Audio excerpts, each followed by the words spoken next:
लेकिन एक और बात है, अगर आप इन पत्थरों पर चल रहे हैं तो बड़ी एहतियात की ज़रूरत है, क्योंकि ये अगर आप देखें ना तो ये पत्थर बड़े स्लिपरी से, अगर कहीं पर आपका पाँव गलत आ गया और अगर आप स्लिप हो गए तो फिर शायद आपको काफ़ी ज़बरदस्त किस्म की चोट लग सकती है। तो अपने आप को आपने चोट से ही बचाना है और अपना सफ़र महफूज करना। अपने सफ़र को महफूज करने के लिए आपको चढ़ते हुए बड़ी एहतियात की ज़रूरत है। जैसे एक बच्चा बड़ी एहतियात के साथ डिफरेंट वेज में चढ़ रहा है, तो इस तरह से ये हमारा जो सिलसिला है अभी मज़ीद जारी है। आप हमारे साथ रहिए और मज़ीद देखिए बढ़ के अंदर खूबसूरत प्लेसेस के ऊपर। अस्सलाम वालेकुम।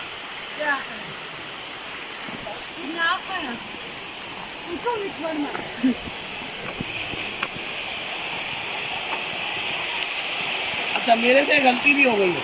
गलती ये हुई कि मैंने जो है ना वो चप्पल पहना हुआ था और हम अचानक ही आ गए। यहाँ पर आपको चढ़ाई चढ़ने के लिए दो चीज़ों में से एक का होना ज़रूरी है। नंबर एक, या तो आपने शूज़ पहने हुए हो, और दूसरा ये है कि जब आप इस पर आएँ अगर शूज़ नहीं हैं तो कोहाटी चप्पल कम अज़ कम ज़रूर पहनें अगर आप बाहर से आ रहे हैं। और अगर आप गांव के रहने वाले हैं तो वो तो आपको पता है आदी हो चुके होते हैं, तो उनके लिए ऐसा कोई मसला मौजूद नहीं है।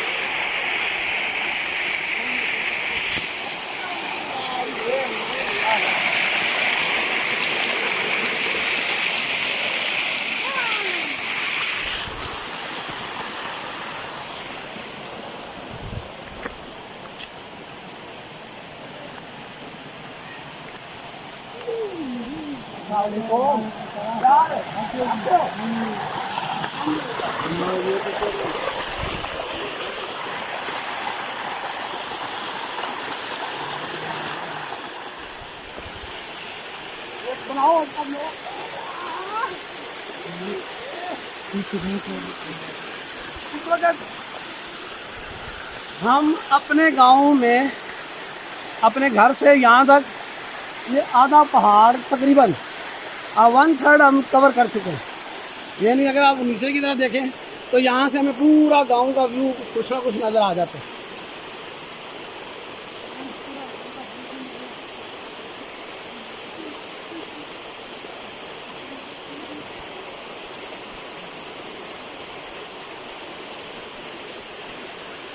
आपने देखा होगा यूफोन का खंभा भी नज़र आ रहा है आपको, ठीक है। तो अभी हमने आगे मज़ीद सफ़र करना है, आप हमारे साथ रहिए और इस व्यू को एंजॉय कीजिए।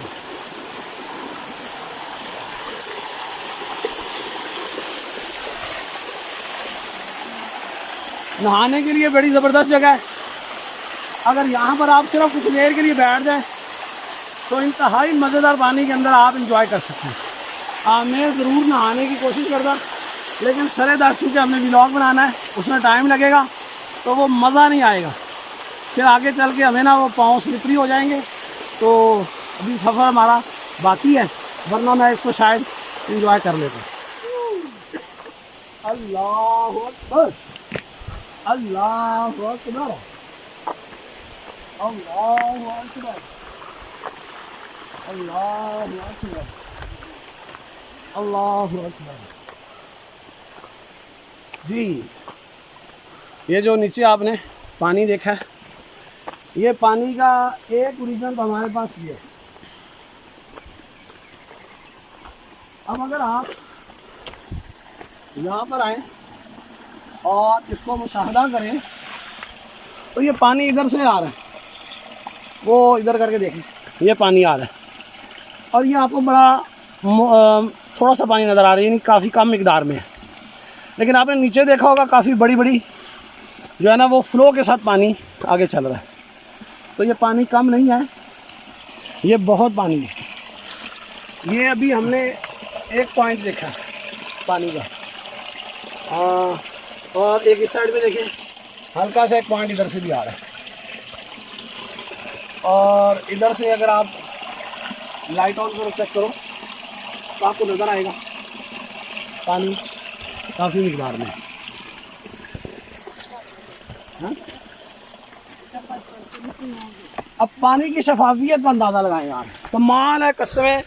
इतना तो फ़िल्टर पानी भी खूबसूरत नहीं होता, इससे ज़्यादा फ़िल्टर पानी वो जो लाहौर में नेस्ले के नाम पे हमें फ़रोख्त करते हैं ना 2 नंबर पानी, जो महीनों बंद रहते हैं। और उसके बाद फिर ये होता है कि जनाब इसमें 100 मिनरल्स है। अल्लाह की कसम वहाँ पे कोई मिनरल्स नहीं होते। आप ये वाला पानी पी के देखें, क्या मज़े का पानी है। और इसके जो मिनरल्स हैं ये सारे के सारे जो हैं वो अल्लाह रब्बुल आलमीन की कुदरत कामला से अता किए हुए। और पानी की शफाफियत ये देखें कि नीचे जो छोटे छोटे किंकर और पत्थर हैं वो भी आपको नज़र आ रहे हैं। ये है अल्लाह रब्बुल आलमीन का ख़ास करम बड़ गाँव के ऊपर कि जिसको खूबसूरत पानियों से शराब किया हुआ है। अब ये पानी और कहाँ पे वो नेस्ले वाले जो लाहौर से पानी निकाल के हमें वही पिलाते रहते हैं, उसमें और इसमें पानी में कितना ज़मीन आसमान का फ़र्क होगा।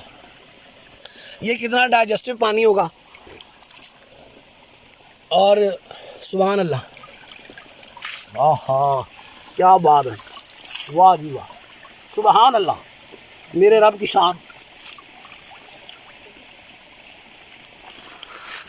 सुभान अल्लाह, माशाअल्लाह।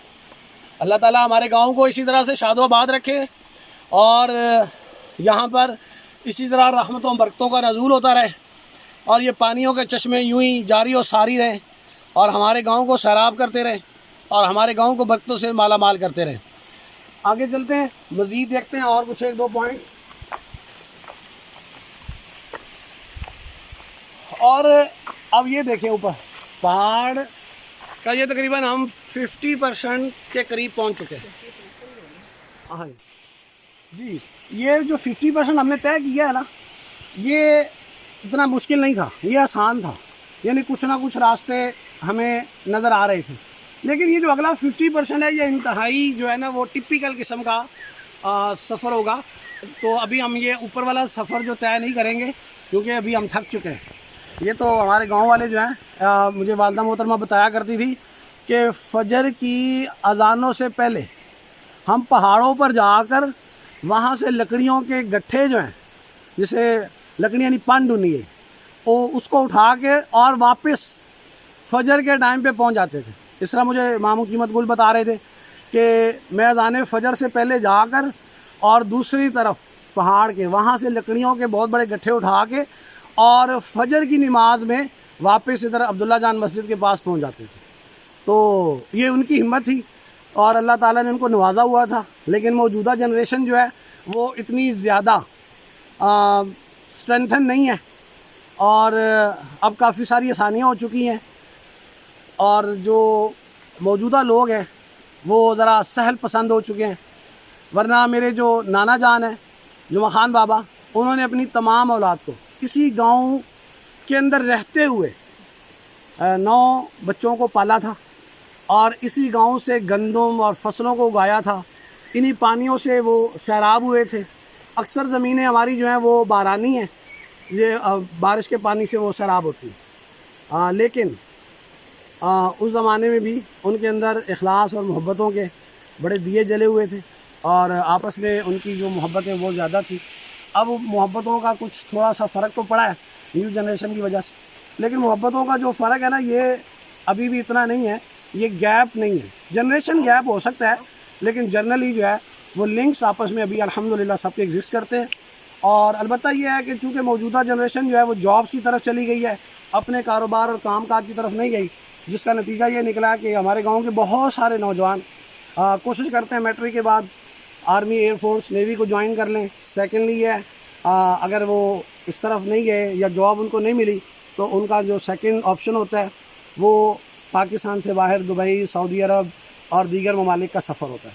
अल्लाह ताला सबको जहाँ जहाँ पर भी हैं शादोआबाद रखे और रिज़्क़ हलाल के ज़रिए जहाँ से वो इख्तियार कर रहे हैं अल्लाह ताला उनको कायम दायम रखे और हमारे गाँव को इसी तरह से शादोआबाद रखे। अभी हमारा एक और पॉइंट है जहाँ से पानी निकल रहा है, उसको अभी हम देखते हैं।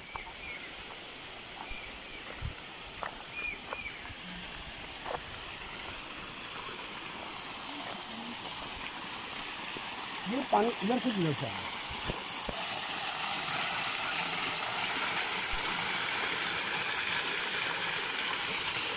मैंने आपसे कहा था ना कि जो हमारी आबशार का पानी गिरता है नीचे वो ऊपर से डाइवर्ट हो जाता है कुछ टाइम के लिए, किसी और तरफ जाना होता है ताकि उधर की ज़मीनों को सैराब करे। तो ये पानी की काफ़ी मिकदार आ रही है आपके सामने। तो ये पानी कहाँ से आ रहा है, अभी हम उस ओरिजिन की तरफ ही जा रहे हैं और देखते हैं कि वो पानी का ओरिजिन कहाँ पर है जहाँ से इतना ज़्यादा पानी हमारे गांव को सैराब कर रहा है माशाल्लाह। हाँ चलो देखते हैं।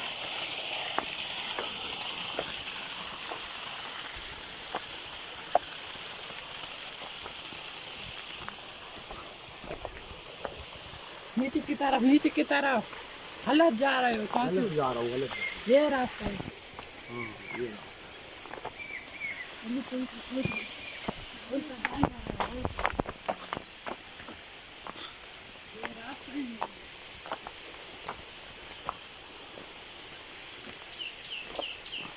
जी। ये अभी हम मज़ीद आगे सफ़र कर रहे हैं। ये बागात में से अगर बैक साइड पर बागात को देखें तो इसमें आपको लोकाट्स, केले के पौधे, सॉरी, अंगूर, अनार के पौधे भी आपको ना इसमें नज़र आएंगे। केला, अंगूर, अनार और लोकाट के ये कसीर मिकदार में जो है ना यहाँ पौधे मौजूद हैं और ये एक ज़रिया मुआश भी है अल्हम्दुलिल्लाह इनका। और हमें चूँकि रास्तों का बहुत सारा इल्म नहीं है, अरसा दराज के बाद यहाँ पर आए हैं, तो ये मेरे साथ मेरा छोटा भतीजा है अली रज़ा, इसको भी रास्तों का पता नहीं है, ये भी हमारी तरह अनजान है। ये जो मेरा छोटा दूसरा भतीजा है हसीब खान, ये माशाल्लाह चूँकि इसी गांव में पला बड़ा है और इसी गांव से इसने गवर्नमेंट हाई स्कूल जो है बड़, वहाँ से अपनी एजुकेशन मैट्रिक किया। अभी ये इंटर एफएससी कर रहा है प्री इंजीनियरिंग के अंदर कोहाट से। तो ये हमारे पास एज अ गाइड के तौर पे हमारे साथ साथ सफ़र कर रहा है। तो अल्लाह रब्बुल आलमीन इसको अपनी लाइफ में कामयाब करे और इसको अच्छे नंबरों के साथ इम्तिहान पास करने की तौफीक अता फरमाए।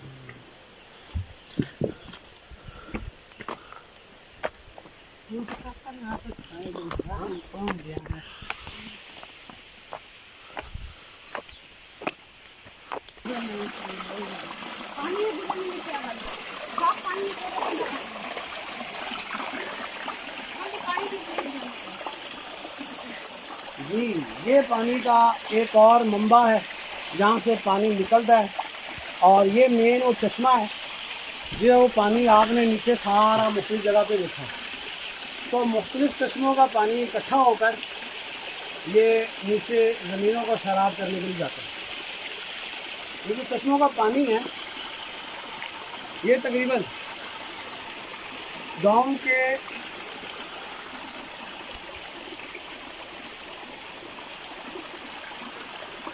के तकरीबन 12 से 14 घराने जो इस पानी की तकसीम जो है उनके लिए की है। और किसी को 24 घंटे मिले हुए हैं, किसी को 12 घंटे मिले हुए हैं। तो यूँ समझ लें कि इस गांव की आबादकारी में ये सारे ख़ानदान शामिल हैं और ये गांव की जो तारीख़ है वो सदियों पर मुश्तमिल है। कमोबेश 4 से 5 सेंचुरी गुजर चुकी है। यानी शेर शाह सूरी के बाद उसका बेटा इस्लाम शाह सूरी था और फिर उसके जो कमांडर थे जिनको सलार कहा जाता था, सिपा सलार, वो वहाँ से निकले और इन राहों पे चलते हुए उन्होंने इस गाँव को आबाद किया, जिससे सलार खेल कबीला जो है वो बना। खेल बेसिकली जो है वो घोड़े को भी कहा जाता है और ग्रोह को भी कहा जाता है और ख़ानदान के लिए भी ये लफ्ज़ इस्तेमाल होता है। तो सलार खेल का मतलब ये है कि वो ख़ानदान जो सलार था, यानी सिपा सलार जैसे होता है फौज का कमांडर वगैरह, तो वो यहाँ पर आए और उन्होंने इस गांव को आबाद किया। तो शुरू में ये पानी बहुत ज़्यादा हुआ करता है, इसकी मकदार काफ़ी ज़्यादा थी। तो इसकी मकदार को एक बुजुर्ग के मुतालिक जो है वो एक हमें बताया गया कि वो आए, उनसे कहा गया कि पानी की मकदार बहुत ज़्यादा है, तो कहीं ऐसा ना हो कि हमारा गांव डूब जाए। तो उन्होंने आकर कोई रुई जो है इसको दम करके तो इस पानी को लगाया और इस तरह से ये पानी कम हो गया। और तकरीबन 400-500 साल से ये पानी इसी तरह से जारी और सारी है, 24 आ रही है, पानी चलता है। ये अल्लाह रब्बुल आलमीन का खास करम, ये अल्लाह रब्बुल आलमीन का बड़ा एहसान है। इसलिए कि अल्लाह तबारक व तआला ने पानी से जिसको शराब कर दिया तो यकीन करें उसे किसी और चीज़ की तमन्ना नहीं रहती। और इतना साफ़ सुथरा और पाकीज़ा पानी जो है वो अल्लाह तबारक व तआला ने इस गाँव को दिया हुआ और सदियों से ये चश्मे जारी और सारी है। अल्लाह रब्बुल आलमीन हमारे गाँव को शाद व आबाद रखे और इसी तरह से इसकी फसलें और इसके बागात लहलहाते रहें। और यहाँ पर जो मौजूद लोग हैं अल्लाह रब्बुल आलमीन उनको ईमानो आफियत वाली तवील और दराजी उम्र के खैर अता फरमाए। अगर इसमें अगर कोई गलती बताई हो तो अल्लाह रब्बुल आलमीन माफ़ फरमाए। अल्लाह रब्बुल आलमीन आपका और मेरा हामी व नासिर हो। जज़ाकुमुल्लाहु खैरा।